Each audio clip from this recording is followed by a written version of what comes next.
Buenas tardes a todos. Buenas tardes. Y saludamos también a quienes nos acompañan por el video.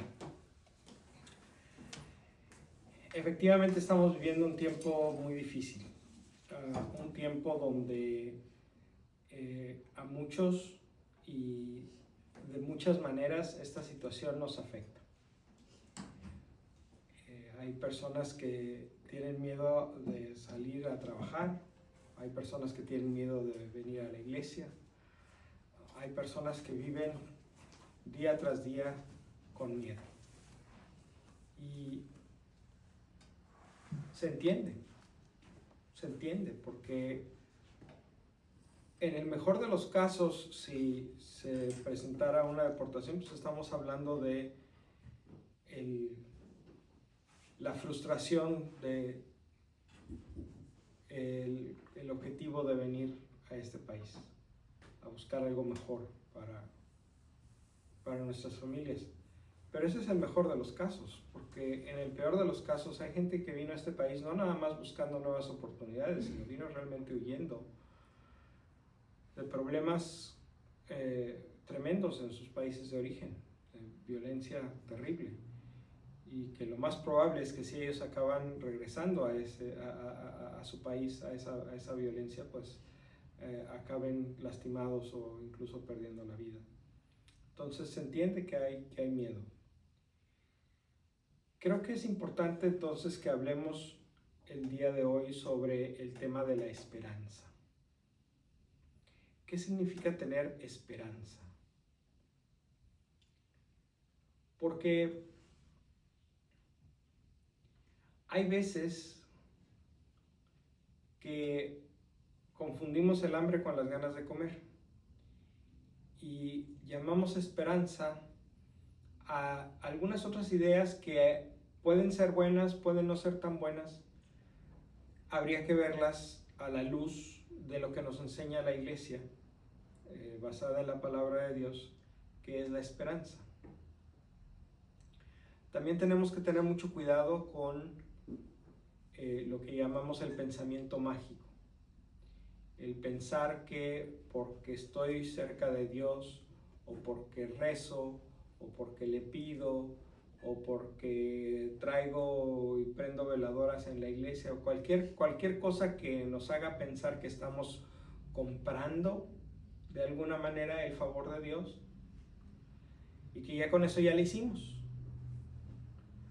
Que si yo hago esto y esto y aquello, Dios me tiene que corresponder de alguna manera, me tiene que cuidar y me tiene que proteger. Y vamos a ver hasta dónde eso es algo que es una parte de una doctrina sana, y hasta dónde es una deformación o una exageración.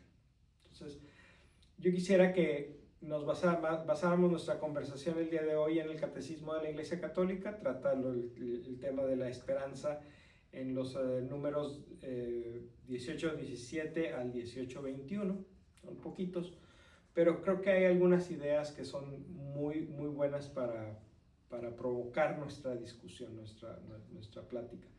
Y como siempre les pido que me detengan cuando tengan algo que aportar, alguna pregunta o algo que quieran que profundicemos o aclaremos. ¿Ok?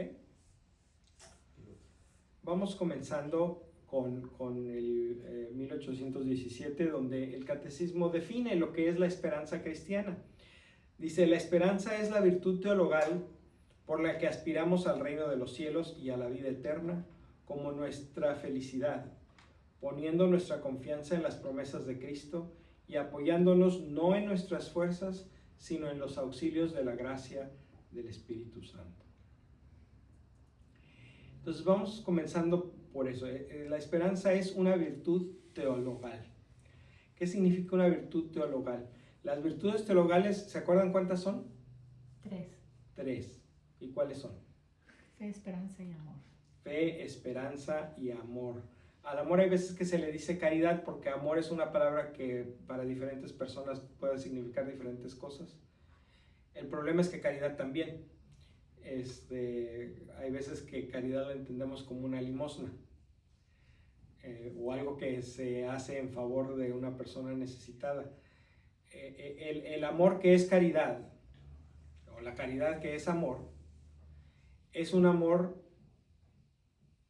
a imagen y semejanza del amor de Dios. Un amor que es incondicional, un amor que no espera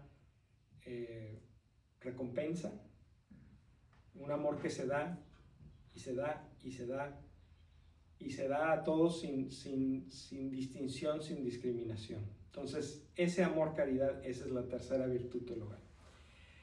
Entonces, fe, esperanza y amor, sí. ¿Por qué se les llama teologales? Bueno, porque estas virtudes vienen ultimadamente de Dios. Se distinguen de las otras virtudes, de las que llamamos virtudes humanas, en el sentido de que las virtudes humanas pueden venir de nuestro propio esfuerzo, de nuestro propio desarrollar nuestras capacidades humanas, como la prudencia, la justicia, la fortaleza, la templanza. Todas esas virtudes, aunque obviamente se enriquecen con la gracia de Dios, pueden tener origen en nuestra propia capacidad humana que Dios ha puesto en nuestras personas. Pero la fe, la esperanza y este amor como el que describimos, no viene de dentro de nosotros mismos, viene de Dios. Sí, nosotros podemos aceptar que Dios nos regale estas virtudes o no. Y si las aceptamos, claro que las podemos cultivar, es decir, podemos estar atentos a lo que Dios está dándonos, al regalo que Dios nos está dándonos, y podemos ayudar con nuestras capacidades a que crezca. Pero es un regalo que nosotros no podemos darnos a nosotros mismos. El regalo primero tiene que venir de Dios. Por eso cuando ustedes tienen a alguna persona cercana, como un familiar o un amigo, que no le interesan las cosas de Dios y no viene a la iglesia, todos debemos entender que la fe es un regalo.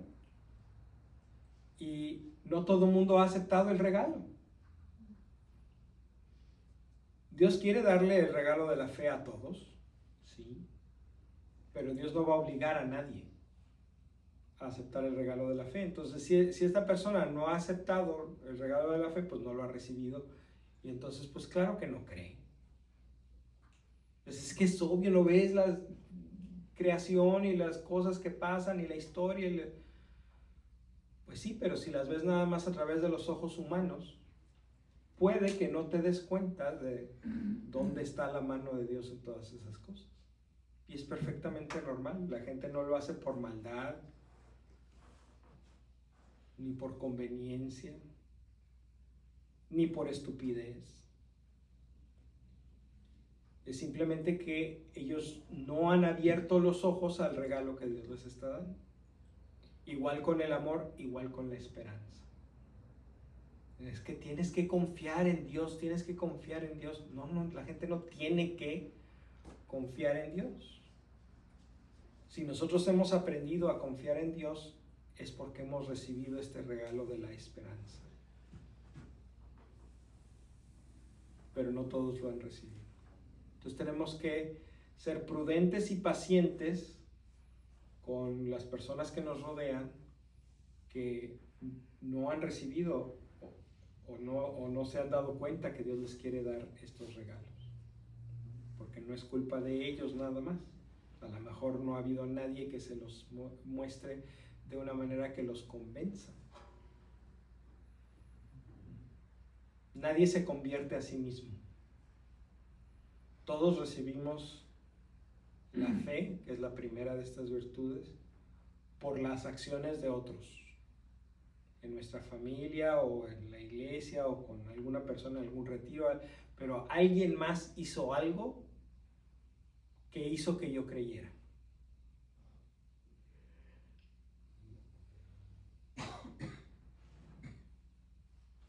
Y si a esta persona no se ha encontrado a nadie así en su vida, no es culpa de ella.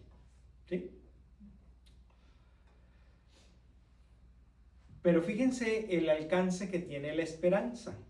Es una virtud teologal por la que aspiramos al reino de los cielos. Es decir, la esperanza cristiana es una virtud que nos hace ver la meta final.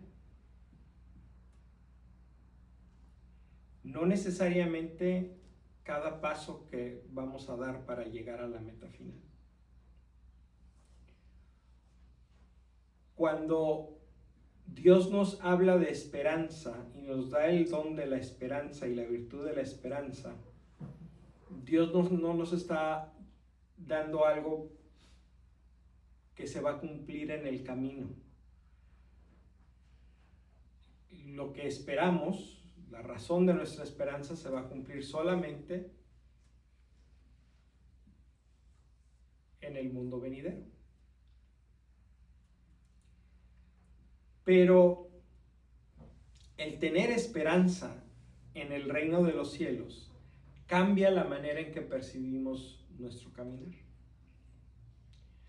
Porque aunque el camino por aquí de repente va por rumbos que no conocemos, que nos dan miedo, que nos hacen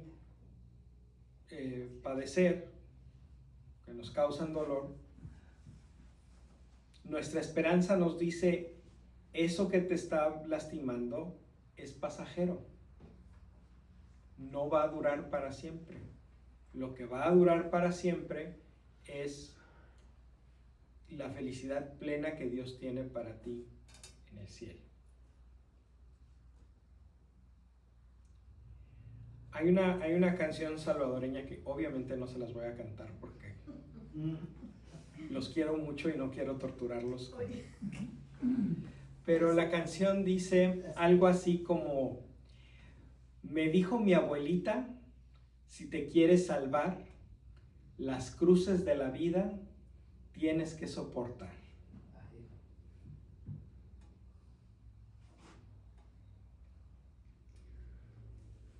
Pero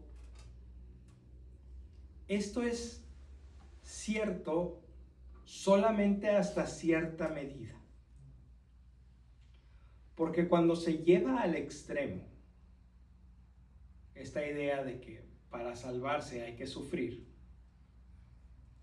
pareciera como que sufrir es bueno, como que hay que buscar el sufrimiento, como que hay que decir: uy, qué bueno que estoy batallando con esto porque eso significa que Dios me va a salvar.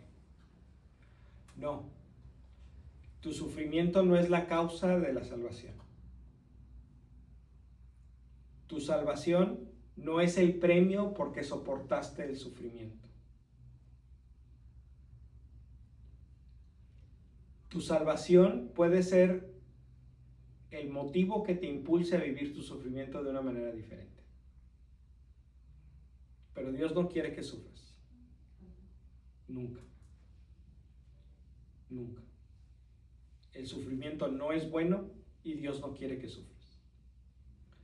Entonces, esta idea de es que le estoy ofreciendo mis sufrimientos al Señor, hay que entenderlo muy bien. Porque ustedes imagínense que tienen un niño pequeño y un día llega este niño pequeño chorreado de sangre, con uno de sus deditos en la otra mano,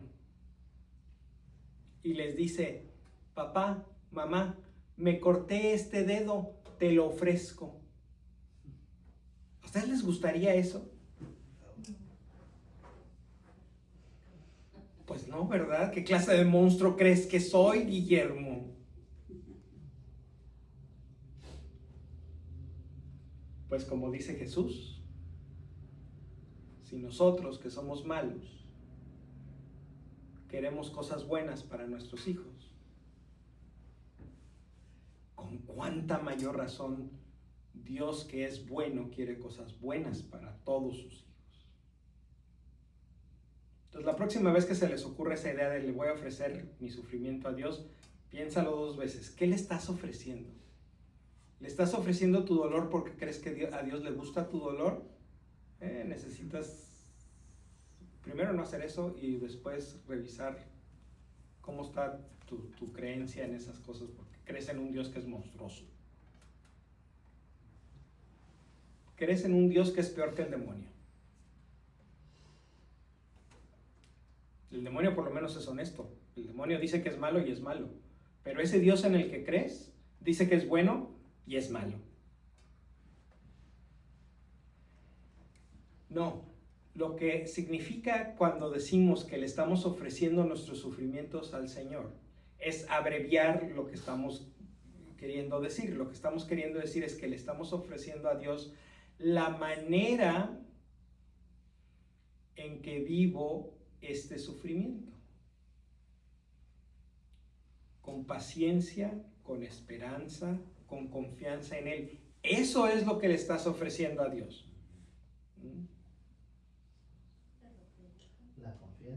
La confianza de que tú sabes, porque Dios lo ha prometido, que este dolor que estás pasando, esta situación, no va a durar para siempre.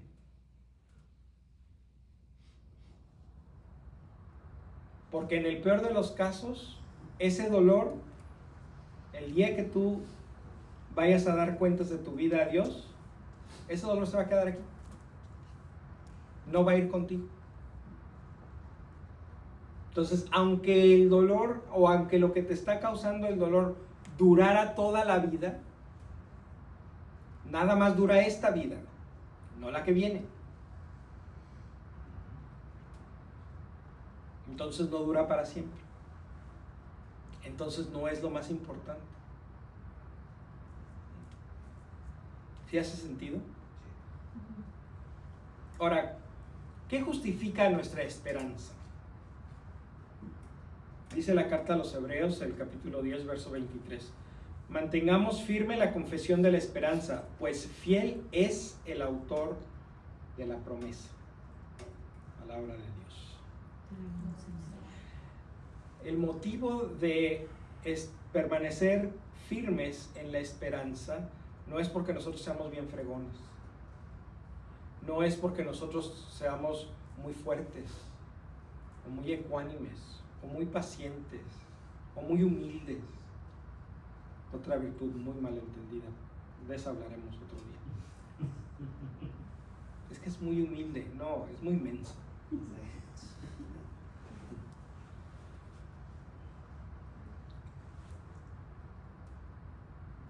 Pero no depende de nuestras fuerzas, ni de nuestras virtudes humanas. La esperanza depende de la fidelidad de Dios.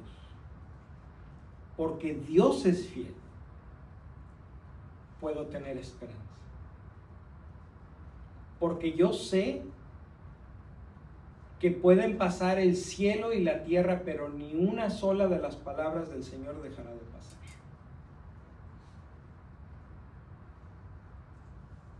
Porque Dios es fiel.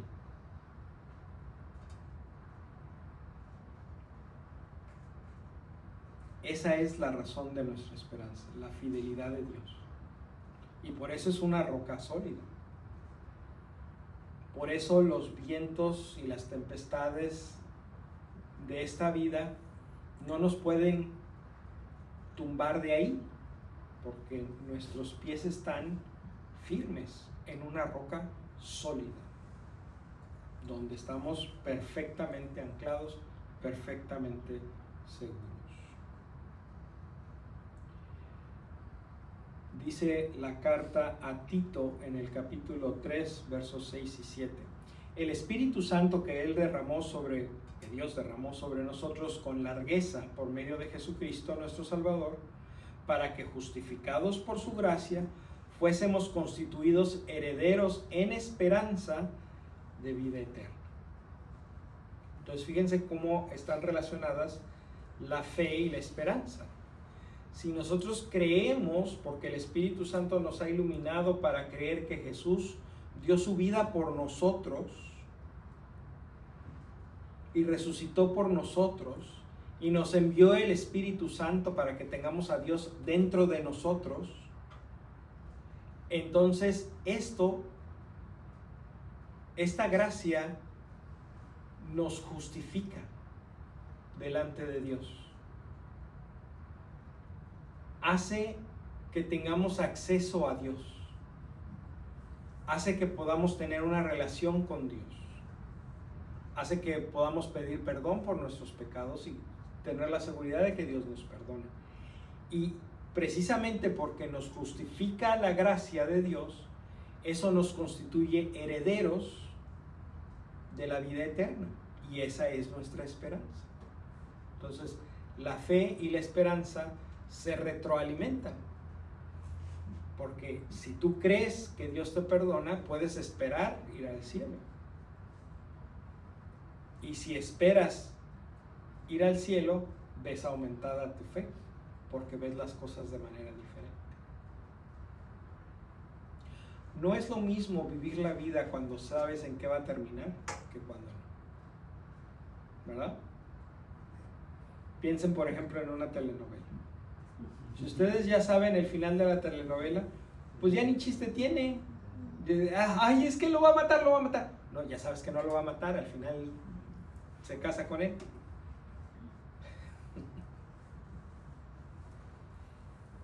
Ese es el problema de las telenovelas refritas, de las que vuelven a hacer. Pues ya sabes la historia. Sí. Y yo era bien novelera. Era. Todos.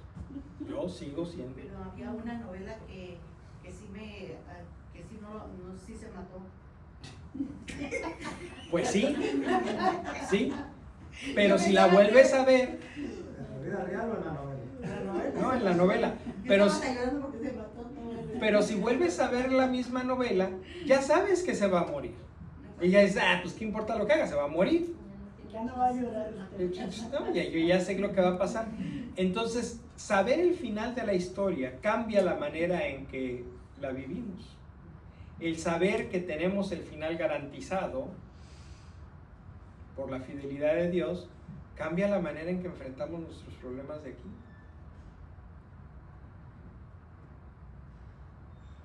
¿Sí hace sentido? No tenemos que abusar de los demás para tratar de ganar una ventaja. No tenemos que decirle a la gente, quítate porque yo voy primero, porque tengo que ver para mí primero. El amor de Dios alcanza para todos. Entonces, esa esperanza cambia la manera en que vemos las cosas. Seguimos con el 1818. Dice, la virtud de la esperanza corresponde al anhelo de felicidad puesto por Dios en el corazón de todo hombre. Hay una semilla que Dios planta en todas las personas. Hay un deseo natural del ser humano de tener esperanza. Porque hay un deseo natural de ser feliz. Ese deseo es tan fuerte que nos mueve incluso a buscar pequeñas alegrías en la vida porque se parecen, a la felicidad que ando buscando. A veces que esas alegrías pequeñas son verdaderamente un camino que nos lleva a la felicidad verdadera. Hay veces que esas alegrías vienen con un precio, que es el desviarnos del camino a la felicidad verdadera. Eso son unas alegrías falsas. Pero el deseo que tiene nuestro corazón no es de una alegría que dura un ratito, un día, un mes, un año. No. El deseo de nuestro corazón es ser felices para siempre. Que haya una felicidad permanente, duradera, verdadera. Entonces, este deseo es como si fuera un hambre y la esperanza es el banquete. Dios puso el hambre para que pudiéramos recibir mejor el alimento que nos da. Igual la fe también tiene una semilla en nuestro corazón, que ese es el deseo de pertenecer a algo que es más grande que nosotros, algo que va más allá de lo que podemos ver. Todos tenemos ese deseo de ser parte de algo más grande. pues ese algo más grande es Dios. Y cuando descubres a Dios y crees en Él, satisfaces ese deseo de pertenecer a algo que es más grande que tú, nada más que es a alguien más grande que tú. Cuando sabes que el final de tu historia ya está escrito y es de felicidad para siempre, satisfaces ese deseo de felicidad. Y cuando amas como Dios ama, satisfaces tu deseo de estar interconectado con las personas que te rodean. Entonces, las tres virtudes teologales tienen un hambre dentro del corazón del ser humano que nos ayuda a recibirlas. Dios quiere que las recibas. Entonces, pone en tu corazón esta hambre que solamente estas virtudes pueden satisfacer. ¿Te hace sentido? Dice, la esperanza asume las esperanzas pequeñas que inspiran las actividades de todos los hombres. Es decir, este deseo de tener una satisfacción, una alegría, un progreso,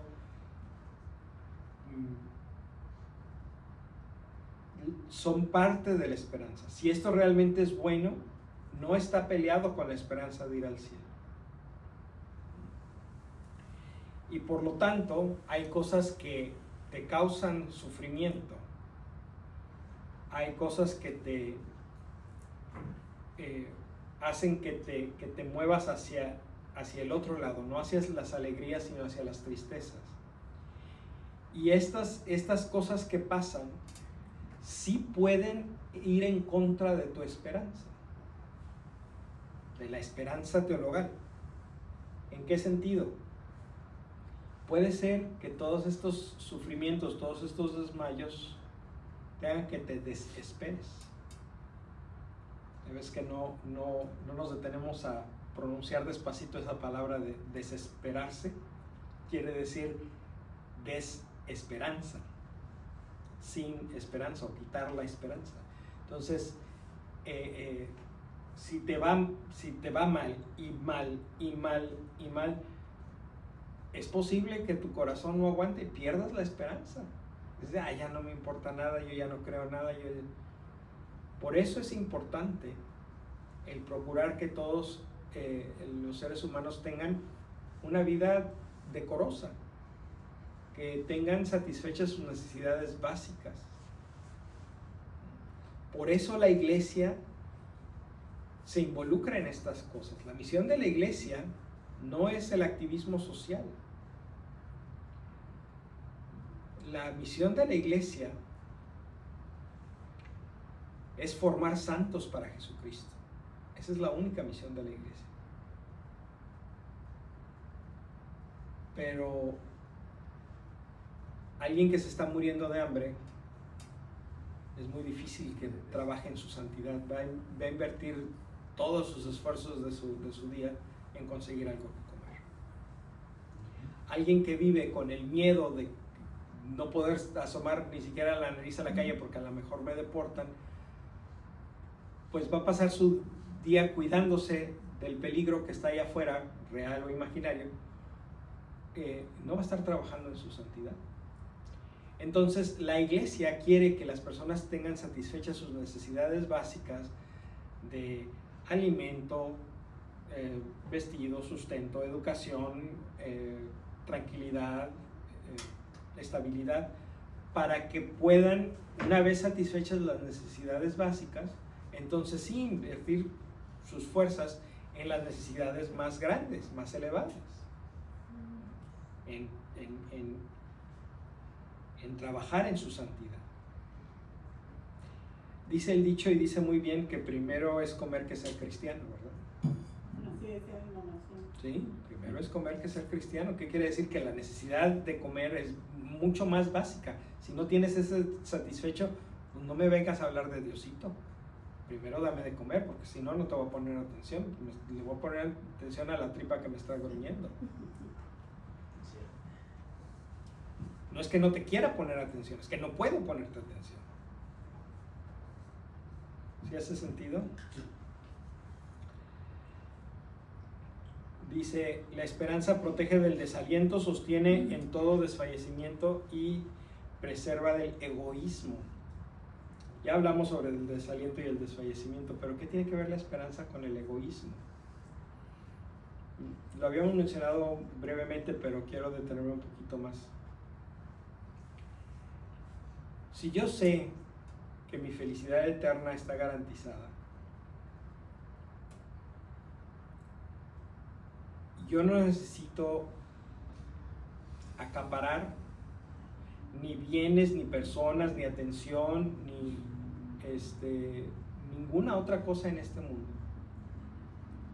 Entonces, todas estas cosas las puedo compartir, ¿verdad? Si Dios me ha favorecido con un bienestar económico, puedo compartir eso con los que me rodean. Si Dios me ha favorecido con un bonito círculo de amigos, puedo compartir mi círculo de amigos con otros, invitar a otros al círculo de amigos, porque no tengo que cuidarlos de no me los vayan a quitar. ¿Sí? Entonces la esperanza, el saber que tenemos resueltas las metas de largo plazo, nos hace que podamos compartir lo que tenemos día a día y no ser egoístas.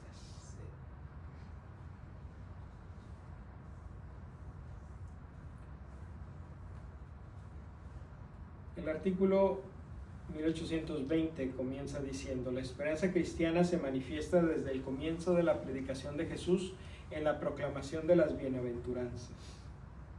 La esperanza está pues basada no en los esfuerzos propios, sino en la gracia que hemos recibido en Jesucristo. Esto ya lo habíamos mencionado, pero es interesante que el catecismo mencione lo primero que predica Jesús: felices. Felices los pobres de espíritu, porque de ellos es el reino de los cielos.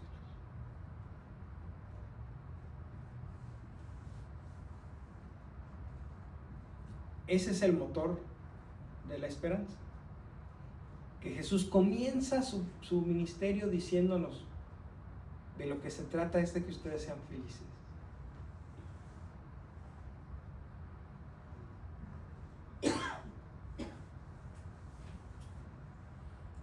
Buenas noches, Padre. Bienvenido. Bienvenido. Dice la carta a los Romanos, capítulo 5, versos del 1 al 5, que este pasaje fue el que utilizó el Papa Francisco para como punto de partida para el año jubilar en el que estamos, para el jubileo de la esperanza. Este pasaje es el con el que comienza el documento que proclama el jubileo. Dice así: ya que hemos sido justificados por la fe, mantengámonos en paz con Dios por mediación de nuestro Señor Jesucristo. Por Él hemos obtenido con la fe la entrada al mundo de la gracia, en el cual nos encontramos.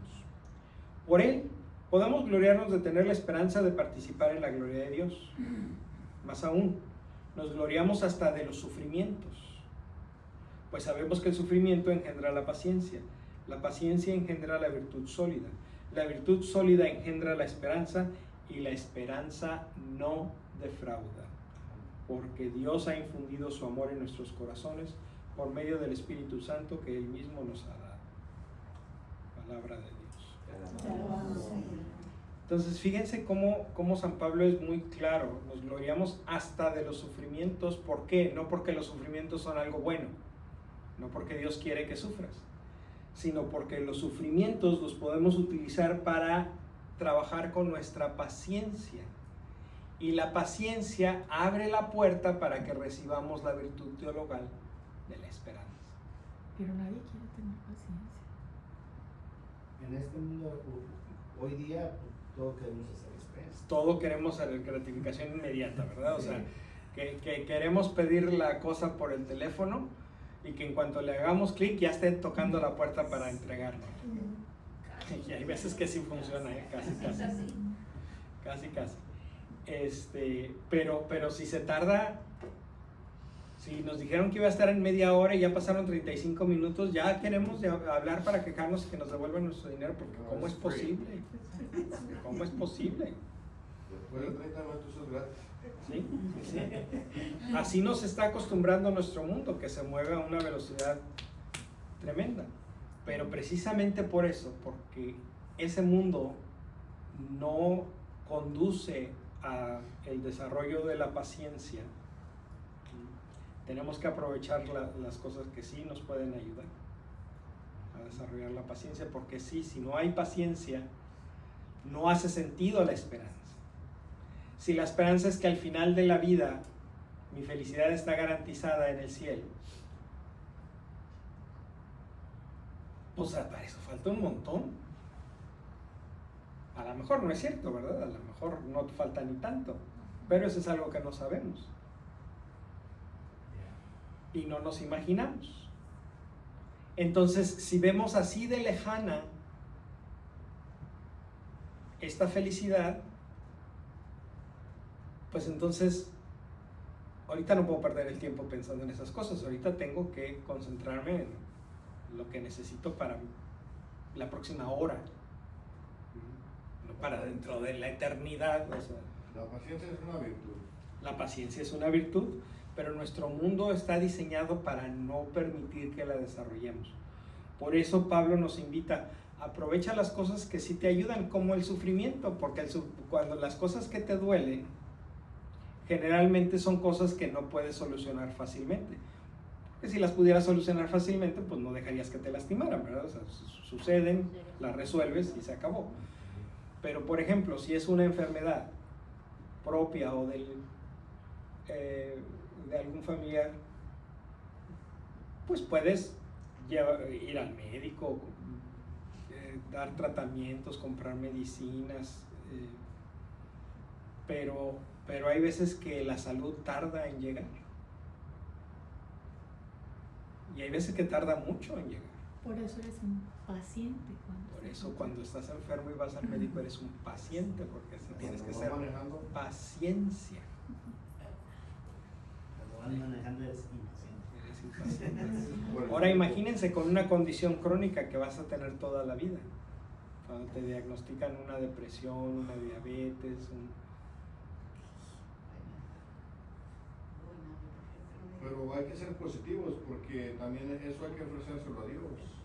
Pero como habíamos dicho antes, Sí, Dios no quiere que sufras. Yo quiera sufrir para que Dios me lo tome en cuenta, Pero ya que estás sufriendo, la manera en que sufres, esa sí se la puedes ofrecer a Dios. El sufrimiento no. Dios no quiere que te duela nada.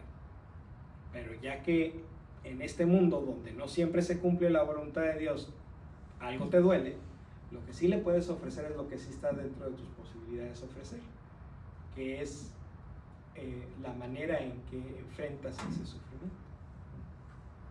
Por eso decimos que ofrecemos la enfermedad a Dios, pero es como abreviar lo que realmente queremos decir. Ahí falta un elemento, porque la enfermedad no es algo que Dios quiera, entonces ¿por qué se la ofrecemos?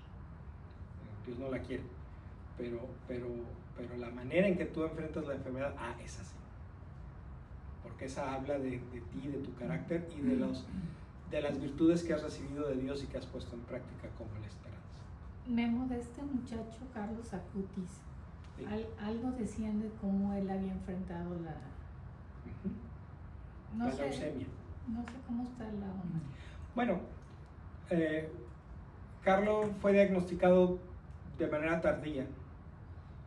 Su prognosis no era muy buena y efectivamente a los pocos meses de diagnosticado falleció de leucemia. Entonces, él, en lugar de desanimarse,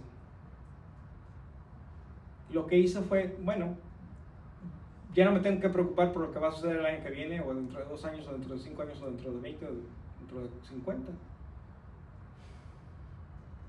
En todas esas fechas yo voy a estar en el cielo. Entonces voy a preocuparme de hoy. Voy a preocuparme de hoy ser la persona que Dios quiere que yo sea, porque no tengo mucho tiempo. Entonces hizo a un lado las distracciones y se dedicó a su website para promover la devoción a la Eucaristía y a las obras de misericordia.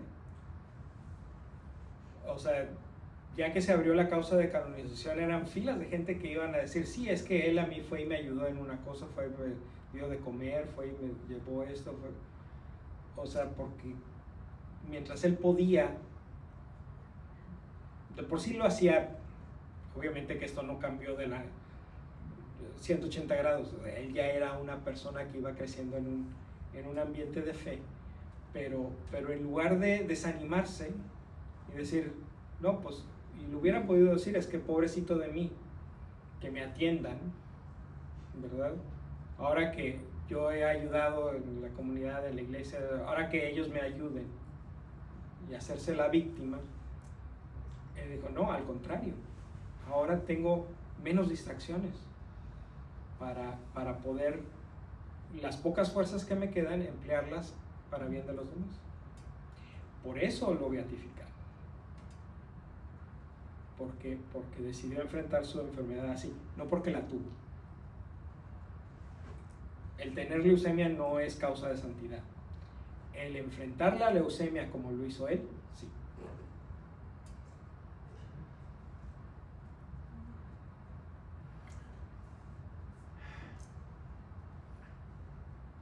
Me parece que es más fácil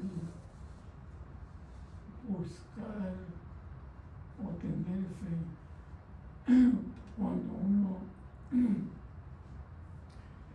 tiene más obstáculos, cuando A ver, uno dime enfrenta más. más adversidad.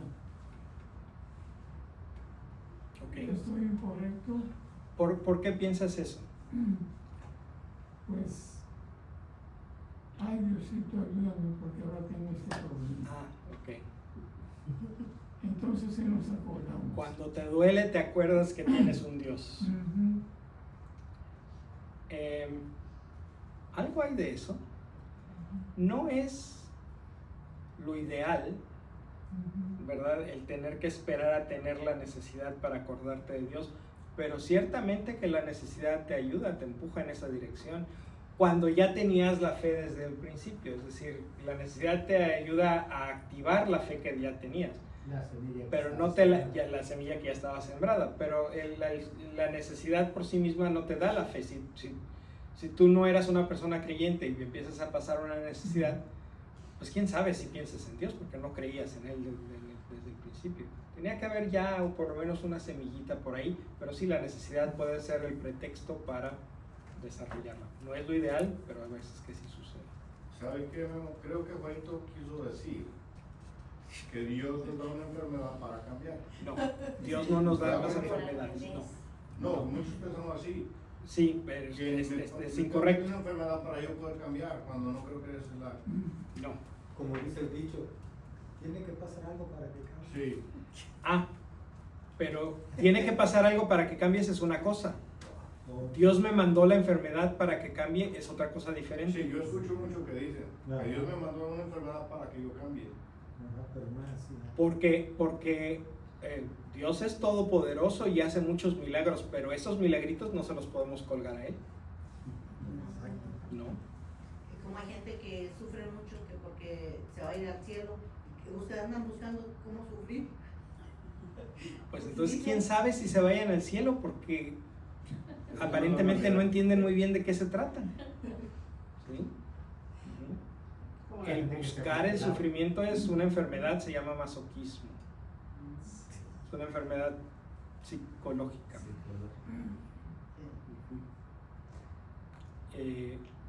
No, es un comportamiento de una mente que no está sana. Y la palabra salud y salvación vienen de la misma raíz, salus. Lo que pasa es que en latín la letra U, que es con redondita, no existe. Entonces, la letra que se pronuncia como U se ve así, como en nuestra V. Entonces, cuando dice salus, parece que dice salves. Entonces, por eso, en algunas partes donde sí se acordaban que así se pronuncia U, desarrollaron la palabra castellana salud. Pero en otras partes, donde pensaban que la B así significaba salus, salvus, salvación. Pero salvación y salud es la misma cosa, nomás aplicada en diferentes contextos. Entonces, el que es salvo es sano.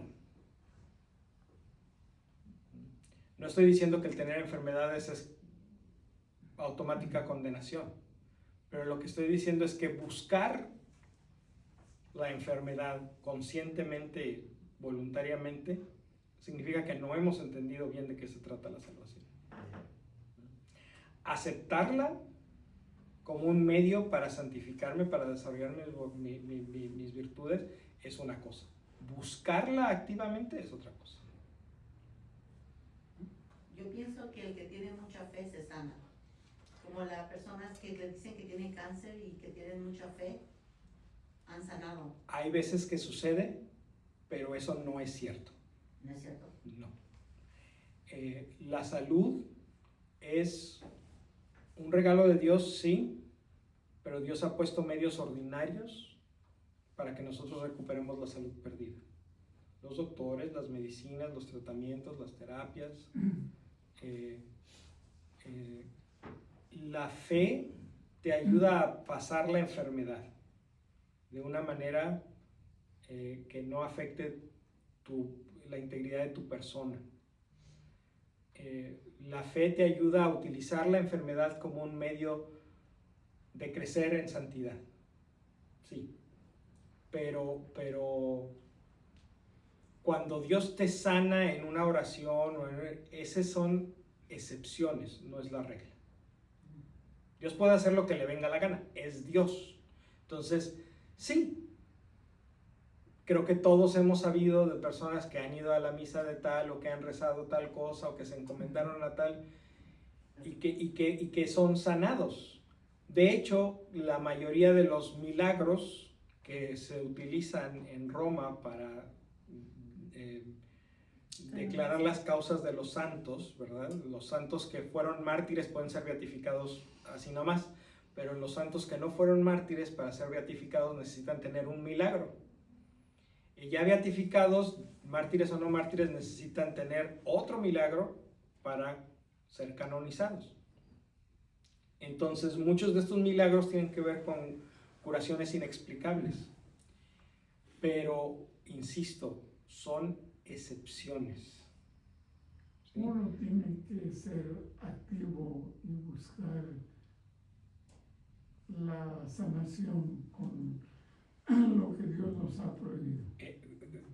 Con lo que Dios nos provee, exacto. Porque Dios ha puesto en nosotros la capacidad de hacerlo y espera que lo hagamos. Porque ¿qué caso tendría haber creado un mundo donde hay medicinas si todo se va a curar con milagros? Entonces, ¿para qué Dios hizo las medicinas? Pues para nada. Y Dios no hace las cosas para nada. Yo leí en un libro de psicología que habían hecho un estudio en un grupo de mujeres con cáncer de mama. Y unas se habían aliviado y otras pues habían fallecido con los años, ¿verdad? Entonces, de las que se aliviaron, dijeron que entre las que se aliviaron eran las más agresivas, que agresivamente buscaban su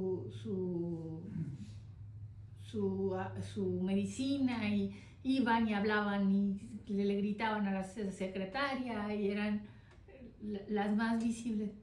En cambio, las que eran bien calmaditas de, sí, doctor, como usted diga, doctor, y pues no me llamó, pues no me dijo, pues no me lo dio, que ese era el grupo que había fallecido. Y no me extraña porque el recuperar la salud es una actividad propia del enfermo. O sea, es el enfermo el que se tiene que tomar las medicinas, es el enfermo el que tiene que ir al médico, es el enfermo el que tiene que ir al tratamiento. O sea, si el enfermo está decidido a tratar su enfermedad, tiene mejores posibilidades del que no. Ahora, un enfermo decidido con fe a lo mejor hace todas esas cosas y también va a la misa de sanación y se desgarra el alma en la misa para pedirle a Dios que lo cure. Sí, Es parte del paquete, es parte del paquete. todo junto. Y a lo mejor la persona que no, es que yo, pues no, mejor desde acá, pues también es parte del paquete. No es que una cosa sea mala y otra buena, es que si la salud es algo que depende de la persona en buena medida, el que va y la busca, pues la consigue, ¿verdad? Es como la viuda que fue a tocarle al juez. O sea, eso no nada más se aplica para la oración. La viuda fue a tocarle al juez de la medicina y del doctor y a lo mejor también de la iglesia, pero estuvo friegue y friegue y friegue hasta que lo consiguió. Eso puede ser que sí sea la persona que es insistente, y puede incluir ser insistente en las cosas de la fe, sí, claro, pero el factor es la insistencia. También hubo un estudio, este que mencionaste no lo he leído, pero el que voy a mencionar sí es un estudio que tiene buena ciencia detrás, con pacientes cardíacos, pacientes del corazón. Y el propósito del estudio era medir la influencia de la oración en el resultado de los pacientes cardíacos. O sea, si haces oración o dejas que otros hagan oración por ti, ¿eso cambia el resultado de tu tratamiento médico? Y la respuesta es que no. No hace ninguna diferencia en cuanto al resultado médico. La gente que reza no se curó más que la que no reza. Se curaron igual. Eran otros los factores que determinaban si los tratamientos eran exitosos o no. La oración no era uno de ellos. Pero el camino a lo mejor fue más feliz. Eso es diferente. Eso no lo estaba analizando el estudio. Al estudio lo único que le importaba es ¿la persona vivió o se murió? Los que rezan se murieron y los que no rezan también. Más o menos en las mismas proporciones, en las mismas medidas, en los mismos tiempos. Entonces, ¿qué significa? ¿Que no es bueno rezar? No, claro que es bueno rezar. Nada más que hay que entender por qué estamos rezando. ¿Y por qué dicen que la oración es muy poderosa? Porque la oración puede cambiar tu corazón, pero no el músculo que bombea sangre, tu corazón, No, pero dicen el que centro de tu ser. Bueno, yo le dije esto porque conozco varias personas que me han dicho, no sé, fui a un retiro de mujeres y él... Memo ya te explicó. Sí, yo sé, pero dijo que él no hablaba ni nada y se le había quitado la voz y estaba a punto de morirse y que él decidió a cantarle nomás a Dios y que le prometió eso y que tuvo mucha fe y se sanó, pudo hablar y cantar y todo. Okay. Y otra artista también que sale, canta ella y dijo que tenía cáncer en la garganta, que ella tuvo mucha fe en Dios y que se sanó. Y luego otra persona que conozco también debe ser nuestro nombre, porque también tuvo mucha fe, pidió mucho, oró mucho y se sanó. Entonces por eso. Yo le voy a contestar, Memo.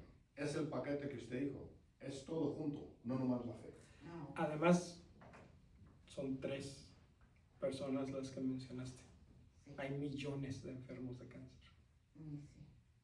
¿Qué pasa con los otros millones? ¿Esos no tienen fe? No, pues sí. Pues se murió. O sea, la gente con fe se muere, la gente sin fe también se muere. La gente con fe se sana, la gente sin fe también se sana. Parece que este asunto de la fe no tiene mucho impacto en el decidir si la persona se va a sanar de la enfermedad o no, pero sí tiene impacto en la manera en que esa persona enfrenta su enfermedad. Si nos fijamos en la teología sacramental del sacramento de la unción de los enfermos, el propósito de la unción de los enfermos, ¿sí?, es para que Dios le dé al enfermo la gracia que necesita para fortalecerlo y enfrentar la enfermedad de una forma cristiana. Y si Dios quiere, recuperar la salud. Entonces, para aumentar su fortaleza y la manera en que enfrenta la enfermedad desde un punto de vista cristiano, eso el sacramento lo da siempre, porque Dios lo garantiza, porque si no, no fuera sacramento. Si sucediera a veces y a veces no, pues imagínense, compárenlo con la Eucaristía. Si nosotros pensáramos, pues es que esta hostia es el cuerpo de Cristo, pero esta no, y esta sí, y esta no, esta es la mitad, ¿verdad que no funciona? O sea, si se consagran 300 hostias, las 300 hostias son el cuerpo de Cristo. No hay unas que sean más ni menos. ¿Por qué? Porque es un sacramento. La validez del sacramento depende ni del sacerdote, ni del libro, ni del edificio, ni del coro, ni del lector, ni de nadie, más que del poder del Espíritu Santo que el sacerdote invoca para consagrar los dones con las palabras de Jesucristo. Entonces es el poder de Dios el que garantiza la eficacia del sacramento. Igual, en el sacramento de la unción de los enfermos, el poder de Dios es el que garantiza lo que el sacramento siempre hace, que es dar fortaleza. Ahora, a veces Dios escoge en su absoluta libertad utilizar ese momento para concederle la salud al enfermo. A veces. Y la iglesia reconoce, si Dios quiere, pues Dios puede hacerlo. Pues sí, porque si Dios quiere, Dios puede hacer cualquier cosa, es todopoderoso. Pero la iglesia no enseña que Dios siempre quiera usar ese momento para devolver la salud al enfermo. Si no, quitaríamos los hospitales y te pondríamos acá, sí, o sea, en lugar de tener un ER en Los Robles, tendríamos al padre Eder ahí con un tambo de aceite para que el que vaya llegando, órale, aceite y Vemos, repito otra vez lo de el tema de los cardíacos. Sí, hubo un estudio con pacientes cardíacos y bueno, todos los estudios pues tienen la limitante de que no es una población universal, es una muestra, pero bueno, el estudio estaba bien hecho. Y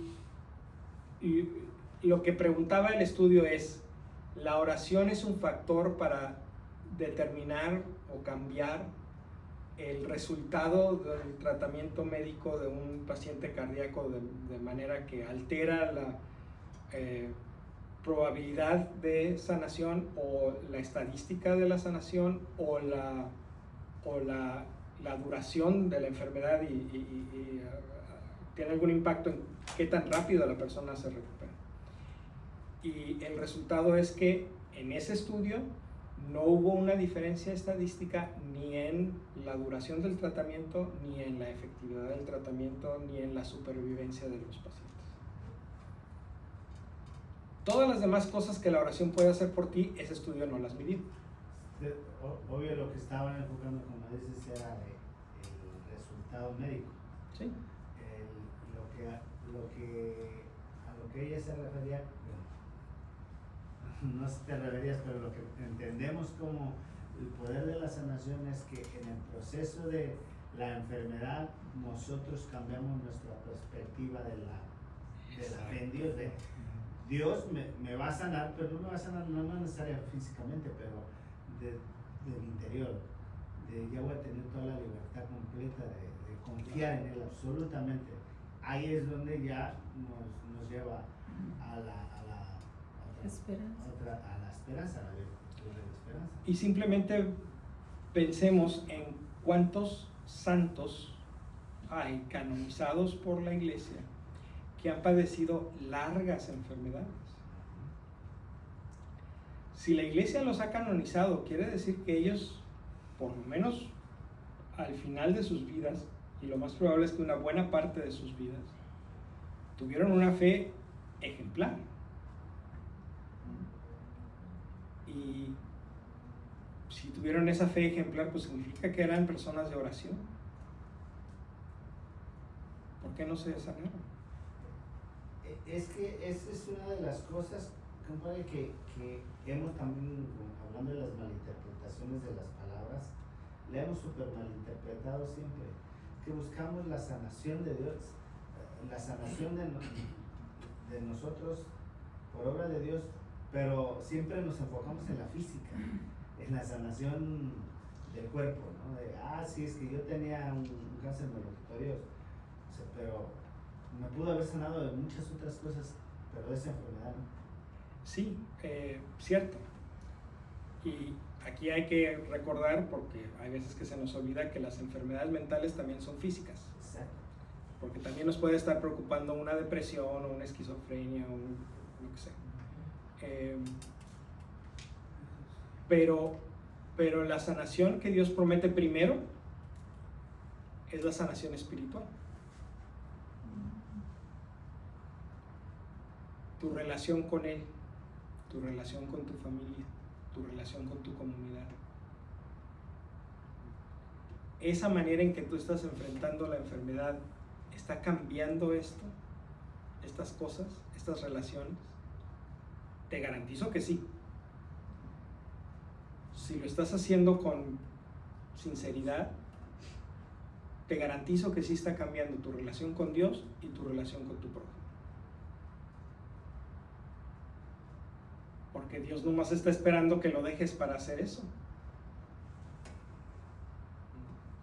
Pero digo una palabra muy cierta, pero si usted le da el permiso. Claro. Por ejemplo, yo vengo yo sé y tengo esa certeza que Dios ha cambiado mi vida y está día a día cambiando la vida de mi familia como la mía. Porque como dijo mi familia, yo con mi familia éramos, un caos desapartados, pero yo sí tengo esa fe, Claro. esa certeza y creo en ese que Él sí está trabajando. ¿Por qué? Porque también yo se lo permití en mi vida y Él me ha sanado, como dice, esas enfermedades espirituales y como dijo, porque yo sí siento eso. Entonces sé que mi familia también la está sanando y yo tengo esa fe que como mi esposo estaba caído en drogas, en bebida, en todo, que pues no me pertenece a mí, ¿verdad? Decirlo, pero lo digo con esa fe que él ha cambiado. ¿Y por qué? Porque miraron el cambio en mí y dijeron, pues wow, mi mamá es otra. Entonces ahí hay algo. Entonces, ¿por qué? Porque, no vamos a poner porque pasó algo, sino a veces nuestros actos nos llevan a destruirnos uno mismo. Entonces, porque a veces ese es no es miedo, sino porque antes sí tenía como miedo, pero esto es como una preocupación que en las deportaciones y de esto, ¿verdad? Es algo que yo tengo una fe, como yo le dije a mi hija, hay que tener fe, hay que creer en Dios, que también Él está preparando todo bien para todos, para que todos estemos bien. ¿Por qué? Porque hubo una deportación con mi hijo y mi hijo ya no regresó, mi hijo ahí quedó. Entonces digo yo, es algo que a veces uno tiene ese temor, ¿verdad? Ese miedo, yo entiendo muchas cosas, pero yo tengo esa fe en Dios y esa fe me mantiene y esa certeza que aunque yo no lo veo lo que Él hace, pero lo miro en mi familia, la unión que ahora está, que es la desunión que había antes. Amén. Amén. Ahora, creo que es importante mencionar esto porque he insistido mucho en el punto de este lado, pero también necesito insistir en el punto de este lado. Rezar es bueno. Poner tu confianza en Dios es de lo mejor que puedes hacer. Porque puede cambiar tu vida y la de los demás. No necesariamente porque te va a quitar la leucemia, sino porque te va a permitir seguir siendo feliz a pesar de la leucemia. Te va a permitir encontrar la manera, fíjate cómo es la luz del Espíritu Santo, encontrar la manera de convertir una enfermedad tan terrible como el cáncer en un trampolín que te acerque a Dios. No porque el cáncer lo sea en sí mismo, sino porque tu oración y tu fe te va a permitir transformarlo, darle la vuelta completa. Ese darle la vuelta completa a las cosas malas para obtener de ellas cosas buenas es un signo infalible de la acción de Dios. Porque ¿cómo Dios nos dio vida eterna? Con la muerte de Jesucristo. Solamente a Dios se le hubiera podido ocurrir dar vida con una muerte. Pero no es porque Dios haya querido la muerte, es porque Dios utilizó la muerte y le dio la vuelta para transformarla en vida. Ese es el patrón, ese es el modelo. Lo que Dios hizo a nivel cósmico, universal, con el misterio pascual de Cristo, la invitación para nosotros es hacerlo todos los días con las cosas chiquitas que nosotros estamos viviendo. Hacer que cada una de estas cosas chiquitas sea un reflejo del misterio pascual de Cristo. Que todas estas pequeñas muertes que nos toca vivir en nuestra vida acaben siendo resurrección para nosotros o para alguien más. Amén. No porque dejen de ser muerte. No hay resurrección sin muerte. Si deja de ser muerte, tampoco va a haber resurrección. Pero si ya está la cosa negativa, en lugar de sacarle la vuelta, en lugar de frustrarte, en lugar de renegar, en lugar de deprimirte y decir es que yo sufro mucho, no, dale la vuelta y transfórmalo en un trampolín de donde puedas brincar al siguiente nivel de santidad. Miren lo que sigue diciendo el catecismo, dice la esperanza es el ancla del alma, y cita la carta a los Hebreos. Tenemos pues promesa y juramento, dos cosas irrevocables en las que Dios no puede mentir y que nos dan plena seguridad cuando dejamos todo para aferrarnos a nuestra esperanza. Esta es nuestra ancla espiritual, segura y firme, que se fijó más allá de la cortina del templo, en el santuario mismo, allí donde entró Jesús para abrirnos el camino, hecho sumo sacerdote para siempre, a semejanza de Melquisedec. ¿Se acuerdan de nuestro amigo Melquisedec? El que no sabemos quién es. El que no sabemos de dónde viene, ni a dónde va, y de quién es su papá, y no sabemos nada más que es sacerdote de Dios Altísimo. No tiene principio ni fin. Y en la misma carta a los Hebreos lo explica. Esta es una manifestación muy temprana de Jesucristo, es una cristofanía. Nadie sabía cuándo sucedió, nomás sucedió. Pero al final de los tiempos, Dios nos reveló en Jesucristo que ya nos había estado hablando desde entonces. Porque Jesús, como sacerdote, entra en el santuario de Dios. No nada más sale de Dios, sino que una vez que sale de Dios, regresa. El Hijo de Dios, eterno como el Padre, desde siempre y para siempre, y sin cambiar nada, se hizo uno como nosotros. Para que al final Él pudiera regresar al Padre, pero ya no como antes de la encarnación, sino como después de la encarnación. El que se encarna en el vientre de María es Dios Todopoderoso. El que asciende a los cielos y se sienta a la derecha del Padre es Dios hecho hombre, es un ser humano. Entonces nuestra esperanza es que Dios está sentado a la derecha de Dios. Y ese Dios que está sentado a la derecha de Dios es un ser humano. Uno como yo está sentado a la derecha de Dios. Por lo tanto, yo no tengo límites. Yo puedo llegar hasta ahí. Yo puedo llegar hasta exactamente frente a su trono. ¿Por qué? Porque eso es lo que Él quiere. Ahí entró Jesús para abrirnos camino. Aquí está la avenida. Llega hasta donde debes de llegar. Y miren lo que dice el catecismo explicando qué significa esta cita. Dice, La esperanza se expresa y se alimenta en la oración. Se expresa en la oración porque en la oración la manera en que yo oro depende si tengo o no tengo esperanza. Si mi oración lo hago con esperanza, puede ser una oración muy sentida, donde expreso mucho dolor y mucha tristeza, pero con confianza de que no va a durar para siempre. Una oración sin esperanza es una oración donde le estoy pidiendo a Dios que me libre de algo que pienso que puede ser la última palabra de mi vida. No es culpa del que reza si reza de una forma o de otra. Depende de qué tanto ha recibido la virtud de la esperanza. Pero la esperanza cambia radicalmente la manera en que oras. Y tu oración alimenta tu esperanza. O sea, ahí es otro círculo. La esperanza alimenta la oración alimenta tu esperanza. ¿Por qué? Porque el hablar con Dios te da confianza en Él. Por eso da paz cuando rezas. Cuando rezas, exacto.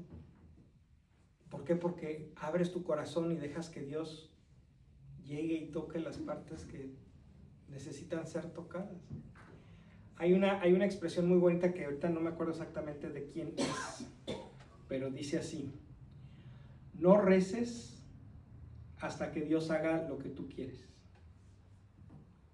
Reza hasta que tú hagas lo que Dios quiere.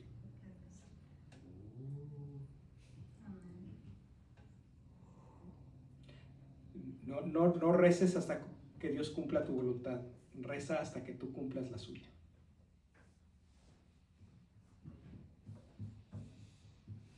Por eso dice lo que usted dijo, que dicen muchos que la oración tiene poder. Sí tiene poder cuando es en comunidad. En comunidad, sí. Sí, cuando nosotros necesitamos. Yo pienso que yo tengo eso que, porque yo no era de iglesia, yo no sabía si estaba bautizada o no, o si muchas cosas hermosas han pasado en mi vida, pero que yo estaba pero yo sé que cuando hay una comunidad que estuvo en mi hogar, en mi casa, y oraron, rezaron, yo siento, de ahí empecé a sentir como esa paz, esa tranquilidad, y ahora Dios me tiene, o sea, en un lugar donde estoy llena de esperanza, como dijo, y me siento bien, y yo me desespero cuando ya van a rezar y no llego, y yo quiero estar ahí, o sea, no sé por qué me pasa eso, o ya va a llegar la misa, yo quisiera todos los días, pero pues no tenemos ese tiempo, ese privilegio de decir sí, voy a estar ahí, porque te necesitamos trabajar. Y Dios sabe, y por eso y Dios está en todas partes. Ahora, este es un punto importante. La oración comunitaria y la oración personal no son dos cosas diferentes, pero una no sustituye la otra.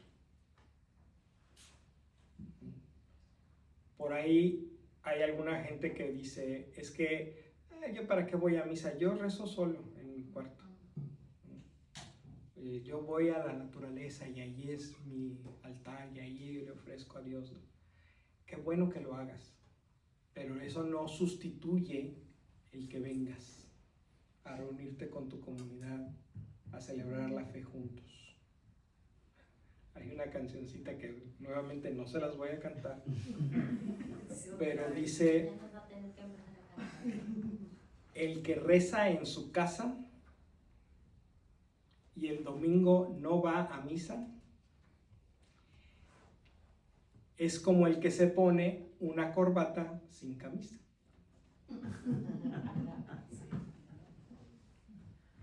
¿De dónde saca?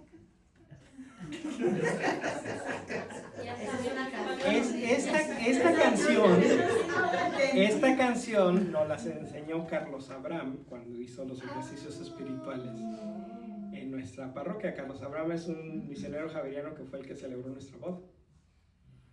Hace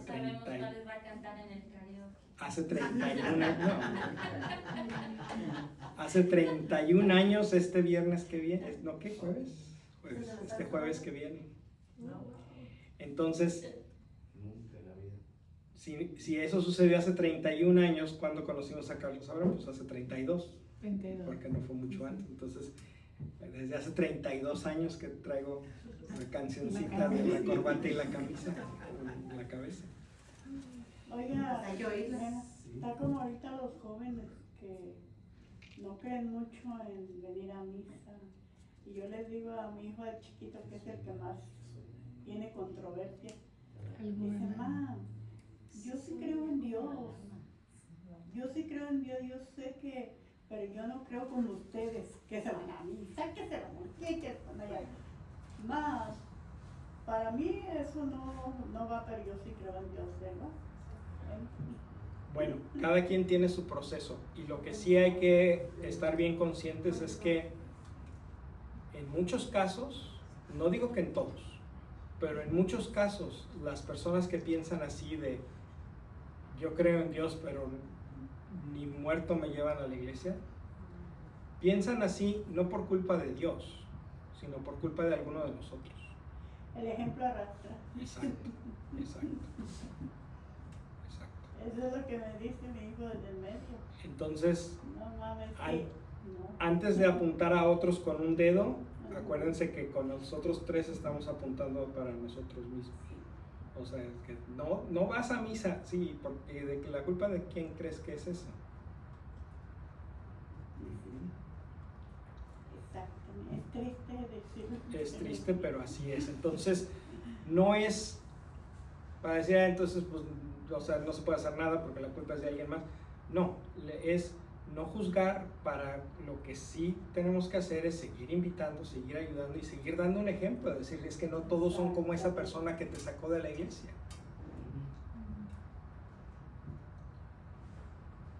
Yo estoy como usted dijo, Memo, que hay personas que dicen que en su casa donde quiera está Dios y se van a las montañas a rezar porque ahí está Dios. Qué bueno que Pero lo hagan, es pero como el les domingo digo, que vengan a misa. ¿qué pasaría si tu hijo no fuera a tu casa, pero te quiere y te va a visitar a otro lado o tú tienes que ir a visitarlo porque no puede venir a tu casa porque no tiene la fe de venir a tu casa? Así Dios tiene su casa donde oran toda la gente. Algo hay de eso, por ahí va, pero Pero tengo fe que un día esta persona va a poder entrar. Pero en realidad lo que hay en la iglesia que no hay en la montaña no es Dios, Dios está en ambas partes. Lo que hay en la iglesia que no hay en la montaña es la comunidad. Porque la fe cristiana es una fe comunitaria. La fe cristiana es como un avión. No le puedes decir al de al lado, hey, tú no vas a llegar. Y yo sí. Si el que va sentado contigo no llega, tú tampoco. Tú tampoco. Porque si se cae el avión, pues ahí va parejo, ¿no? Exacto. Entonces, la fe cristiana es como el avión. Vamos todos juntos. Otra canción. Un canto de salida de Flor y Canto de hace como 2 o 3 años que salió la nueva edición de Flor y Canto. Habla sobre haber celebrado nuestra suerte compartida. Nuestra suerte Compartida. O sea, suerte no como que buena suerte me voy a sacar la lotería, sino nuestra suerte como nuestro destino. ¿Sí? Nuestro destino compartido. Me encanta el canto, o sea, me encanta. Porque dice, ya celebramos el banquete, ya celebramos, ahora vamos con fe y confianza allá, porque ya celebramos nuestra suerte compartida, porque aunque ahora nos dispersemos, no nos dividimos.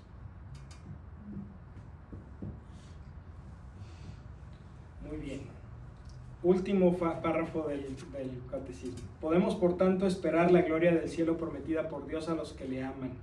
En la esperanza, la Iglesia implora por la salvación de todos, pues Dios, y aquí cita 1 Timoteo capítulo 2, verso 4, pues Dios quiere que todos los hombres se salven y lleguen al conocimiento de la verdad. Dios quiere que todos se salven. El que no se salva, entonces, no es porque Dios no quiere. Es porque esa persona no quiere. Entonces, vuelvo a lo mismo. Este es el fundamento de la esperanza. Tenemos un Dios fiel que quiere que nos salvemos. ¿Qué más necesitas? ¿Qué más te hace falta? ¿Qué te impide? ¿Qué te impide recibir ese regalo de la esperanza, de confiar en que esto es cierto? De confiar en que Dios quiere que te salves. Y ha hecho hasta lo indecible para proporcionarte los medios de la salvación. ¿Dónde está el crucifijo de este salón? ¿Quién sabe? Ha de ser un salón pagano. No, está tapado. Oh, sí. Entonces, ¿qué es Semana Santa? Lo quitaron para... Bueno, pero voltean a ver un crucifijo. Hasta eso estuvo dispuesto Dios a hacer para que te salves. ¿Qué más? ¿Qué más le vas a pedir? ¿Con qué cara le vas a pedir algo más? Si ya te entregó a su propio hijo clavado en una cruz y resucitado para que tengas vida eterna. Entonces, a vivir la vida con esperanza. Eso no significa que no seamos precavidos. Eso no significa que seamos imprudentes. Eso no significa que seamos desentendidos del sufrimiento de los demás. Eso significa que enfrentamos todas esas cosas con amor fraterno, amándonos unos a otros, en solidaridad, pero sabiendo que no importa lo que pase en el capítulo de hoy de la novela, el final ya está escrito. Y el final es un final feliz para todos, para siempre. Amén. Porque eso es lo que Dios quiere. Híjole, para todos. Para todos. ¿Se acuerdan del Papa Francisco? Todos. Todos. Todos. Sí, también los que están detrás de esta injusticia y de esta maldad. También Dios quiere que ellos se salven. Tengo 2 nombres. Sí, o sea, todos los políticos que han estado a favor de las redadas y que las han hecho con lujo de crueldad y de todos, Dios quiere que todos se salven. Ahora, eso no significa que todos acepten la salvación. Hay personas que odian tanto que el amor les hace roña, les da alergia. Entonces a esas personas pues Dios no las va a obligar a estar en el cielo donde lo único que hay es amor. Pues imagínate, pobres, van a estar en un lugar donde lo único que hay es amor y ellos son alérgicos al amor. Pues no es el lugar para ellos. El cielo no es un lugar donde ellos sean felices como son ahorita. Por eso lo que hay que pedir es que dejen de ser así como son, para que acepten el amor. Pero mientras tanto que Dios los detenga. Sí, que sí es la voluntad de Dios que les toque el corazón para que se conviertan, pero mientras tanto que les toque la boca para callárselas y las manos para que se las detengan. Y la cabeza para pensar mejor, aunque una cosa es tener esperanza y otra cosa es ser ingenuo.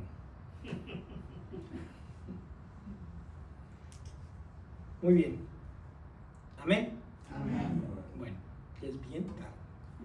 ¿Qué les parece que recemos nada más un Padre Nuestro para pedirle a Dios por todas nuestras peticiones que tenemos en lo más profundo de nuestro corazón? Vamos a ponernos de pie.